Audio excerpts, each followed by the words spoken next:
Reserve bank की report ये कहती है देश के संसाधन पर 73% संसाधनों पर 1% लोगों का कब्जा है। नारा दिया गया था, राजा नहीं फकीर है, भारत की तकदीर है। और जैसे ही प्रधानमंत्री वीपी सिंह ने मंडल कमीशन लागू करने का ऐलान किया, तभी नारा दिया गया, राजा नहीं रंक है, अब देश का कलंक है। ये नारा दिया गया था, मैंने सुना है।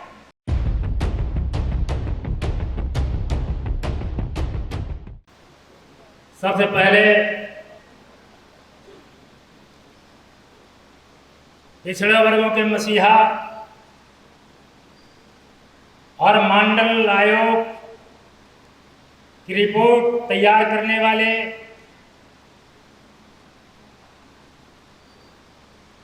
वीपी मंडल जी को नमन करता हूं और नमन करता हूं भारतीय संविधान के प्रधान शिल्पी बाबा साहब डॉक्टर अंबेडकर को,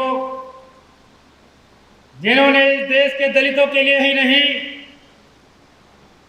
बल्कि संपूर्ण मानव जाति के लिए जो संविधान में व्यवस्था दी है, ऐसे महापुरुष के पावन चरणों में और आज इस सभागार में सामाजिक चेतना फाउंडेशन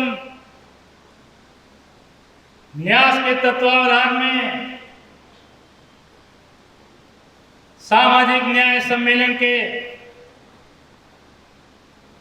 अवसर पर मंच पर बैठे हुए हमारे बड़ा ही सौभाग्य हमारा और आपका है, चीफ गेस्ट के रूप में, मुख्य अतिथि के रूप में माननीय पी विल्सन जी, और जिसकी अध्यक्षता कर रहे हमारे justice honourable justice Virendra Singh ji, जिनके साथ मैं कहीं न कहीं कभी कभार मन साझा करता रहा हूं जनपद सीतापुर में, और मंच पर बैठे हुए सभी बहुत महान मनीषी और विद्वान जो विशिष्ट अतिथि के रूप में हमें मार्गदर्शन देने का काम करेंगे, जिन्हें मैं कहीं न कहीं सुनता रहा हूं, सोशल मीडिया पे सुनता हूं, लेकिन आज रूबरू होने का अवसर मुझे मिला, मैं बड़ा सौभाग्यशाली समझता हूं।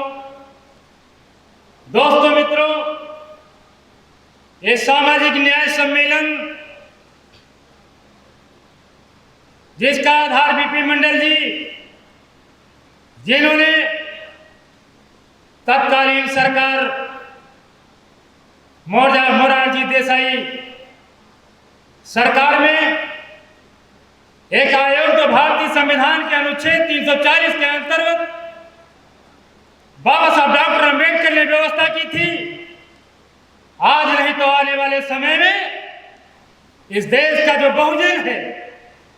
जो हमारा सामाजिक शैक्षिक आर्थिक रूप से पिछड़ा हुआ समाज है, इस आयोग के गठन के द्वारा उन्हें वो अधिकार जो संविधान में हमने दिए हैं, वो अधिकार उनको मिलेंगे। उस अनुच्छेद के तहत मंडल आयोग का गठन किया गया और 2 साल की कड़ी मेहनत के बाद 31 दिसंबर 1980 को वीपी मंडल जी ने अपनी रिपोर्ट भारत राज्य में रहने वाले समस्त पिछड़ी जातियों के लोगों की जो सामाजिक दशा थी, जो आर्थिक और शैक्षिक थी, उस दशा को अपनी रिपोर्ट के अंदर सरकार में पेश करने का काम किया। लेकिन बहुत दिनों तक वो रिपोर्ट, शायद 10 साल तक उस रिपोर्ट पर किसी ने ध्यान नहीं दिया और सन 1989 में मंडल कमीशन की तरफ ध्यान गया और मंडल कमीशन की रिपोर्ट को लागू करने के लिए उस समय भारत के प्रधानमंत्री श्री विश्वनाथ प्रताप सिंह ने 7 अगस्त 1980 को 1990 को ऐलान किया। मंडल आयोग की रिपोर्ट और उसकी सिफारिशें लागू की जाती है, पूरे भारत के अंदर भूचाल आ गया। पिछड़ा वर्ग जिसकी आबादी मंडल आयोग में 52% सरकारी नौकरियों में, सरकारी संसाधनों में, शिक्षा में और शैक्षिक संस्थानों में 52% की आबादी रखने वाला समाज 27% की सिफारिश की जाती है। पूरे देश के अंदर मंडल कमीशन के विरोध में लोग सड़कों पे आ गए। शायद उस समय मंडल कमीशन का महत्व जो हमें मिलने वाला था या तो उससे समझ नहीं पा रहे थे, लेकिन उन लोगों के साथ वो लोग भी हो लिए जिन्हें मंडल कमीशन में वो सारे अधिकार इस देश की संपदा, शिक्षा और सरकारी नौकरियों में मिलने वाला था। कुछ लोग मंडल के विरोध में अपने को जलाने लगे। मुझे याद आ गया, मैं भी उस चुनाव में था मौजूद। जब बीपीसी जी चुनाव लड़ रहे थे, वो फोर्स का मुद्दा उठाया तो एक आवाज है, पूरे भारत के अंदर एक नारा दिया गया था, राजा नहीं फकीर है, भारत की तकदीर है। और जैसे ही प्रधानमंत्री वीपी सिंह ने मंडल कमीशन लागू करने का ऐलान किया, तब नारा दिया गया, राजा नहीं रंक है,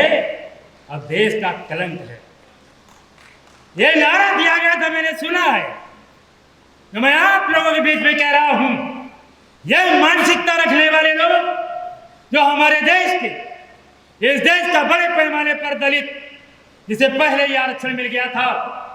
लेकिन वो आरक्षण हमारा सरकारी नौकरियों में आरक्षण नहीं, वह हमारे भारतीय संविधान के तहत 16 और पिछड़े वर्गों को 16 और 16(4) के अंतर्गत, 16(4) के ए के अंतर्गत, 16(4)B के अंतर्गत जो हमें अधिकार मिला था, शायद सरकारी संस्थाओं में वो भी पूरा आज अमृत काल तक नहीं हुआ है। आज आरक्षण हमारा प्रतिनिधित्व है और हमारे प्रमोशन में आरक्षण जो हमारे भारतीय संविधान में इसकी व्यवस्था है, वो भी शायद सरकारों से लेकर जो हमारी न्यायपालिका है, कहीं न कहीं वहां पर भी हमारी विचारधारा विपरीत ही प्रतीत होती है। आज पिछड़े वर्ग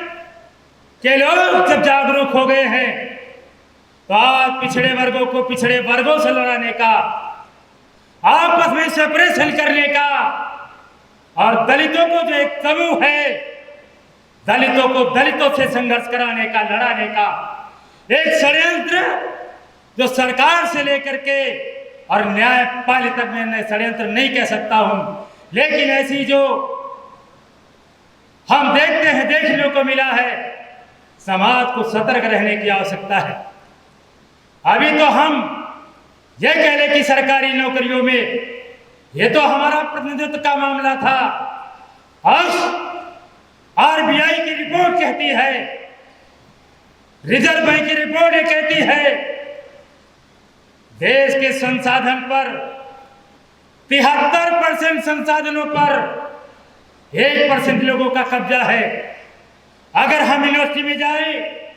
कॉलेजों में जाए, महाविद्यालयों में जाए, प्राइवेट सेक्टर में जाए, तो शायद पिछड़े वर्गों का प्रतिनिधित्व तो अनुसूचित जातियों से भी कम मिलेगा। डाटा तो मेरे पास नहीं है तो कुछ, लेकिन समय की कमी को ध्यान में रखते मैं उस तरफ आपको नहीं ले जाना चाहता हूं, लेकिन मैं इतना ही कहना चाहूंगा बहुत ही संक्षेप में, अब जब संवैधानिक अधिकार हमको मिला हुआ है तो फिर शायद या तो हम ये सोच बैठे कि हमें बहुत कुछ मिल गया है, या तो हमें बहुत कुछ मिल गया है, या इस निराशा में कि शायद अब कुछ होने वाला नहीं है। नहीं, बाबा साहब डॉक्टर अंबेडकर और बीपी मंडल ने अकेले रह करके इस देश के पिछड़ों के अंदर चेतना फैला दी, और आज बीपी मंडल के अधिकारों का जो दिया है हमें वो मिल रहा है। और अनुसूचित जातियों को जो भारत के संविधान में बाबा साहब डॉक्टर अंबेडकर दिया है, फिर से मुहिम चलाने की हमारी आवश्यकता है। इन्हीं शब्दों के साथ मंच पर बैठे हुए हमारे प्रोफेसर साहब जितने विशिष्ट अतिथि हैं, हमारे चीफ गेस्ट हैं, मैं उनका हृदय से अभिनंदन और स्वागत करता हूं और आप सबका आभार व्यक्त करते हुए अपनी बात को समाप्त करता हूं। बहुत बहुत धन्यवाद। जय भीम, जय भारत, जय संविधान, जय मंडल।